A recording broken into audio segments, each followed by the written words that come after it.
किसी दांत के खराब हो जाने पर डेंटिस्ट दांत के एरिया में लोकल एनेस्थीसिया देकर उस एरिया को शून्य कर देता है। अब पकड़ की सहायता से उस दांत को धीरे धीरे हिलाकर बाहर निकाल दिया जाता है, जिस वजह से यहाँ पर घाव बन जाता है। अब इस घाव में मसाला भर दिया जाता है, जो कुछ दिनों बाद घाव को भर देता है। अब छोटी ड्रिल की सहायता से मसूड़ों में गड्ढा बनाया जाता है। इसके बाद इस गड्ढे को धीरे धीरे करके बड़ा किया जाता है। अब एक स्पेशल ड्रिल की सहायता से इस होल में चूड़ियां बनाई जाती है, जिससे इसमें नकली दांत को कसा जा सके। अब इसमें स्क्रू को कस दिया जाता है, जिस पर दांत को लगाया जाएगा। सब प्रोसेस पूरी होने के बाद नकली दांत को लगा दिया जाता है, जिससे पहले जैसे खाना चबाया जा सकता है। पुराने समय में घाव पर टाँके लगाने के लिए सर्जन हैंड्स को इस तरह घाव के पास लाया जाता था, जिससे वो अपने जबड़े को स्किन में घुसाकर स्किन के दोनों हिस्सों को पास पास ले आती थी। इसके बाद उसकी बॉडी को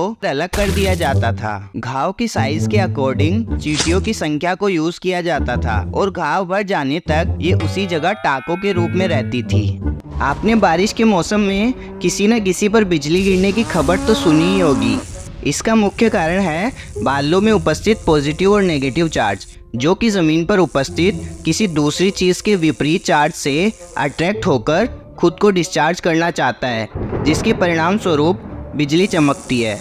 अब अगर ज़मीन पर कोई ऊंची चीज़ होती है तो बिजली के उस पर गिरने की संभावना अधिक होती है, पर अगर आसपास खाली मैदान हो तो बिजली किसी जानवर या इंसान पर गिरकर उसे डांस करवा सकती है।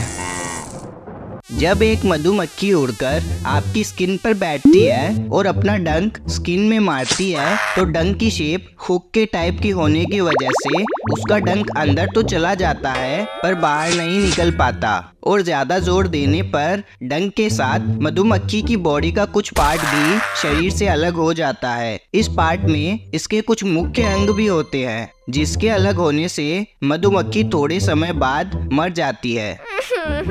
दीवार बनाते समय ईंटों को ऐसे सीधा ही ना रख करके इस तरह के अल्टरनेट पैटर्न में रखा जाता है, क्योंकि इस स्ट्रक्चर में जब सीमेंट में दरारें आती है तो इन दरारों को पूरा होने के लिए अधिक दूरी तय करनी पड़ती है, जिससे दीवार में दरारें कम बनती है। और दूसरा कारण है कि हर दो ईंटों के बीच के कमजोर जोड़ पर नीचे एक ईंट आधार का काम करती है, जिससे दीवार की मजबूती बढ़ जाती है। ये दीवार टूटती क्यों नहीं है?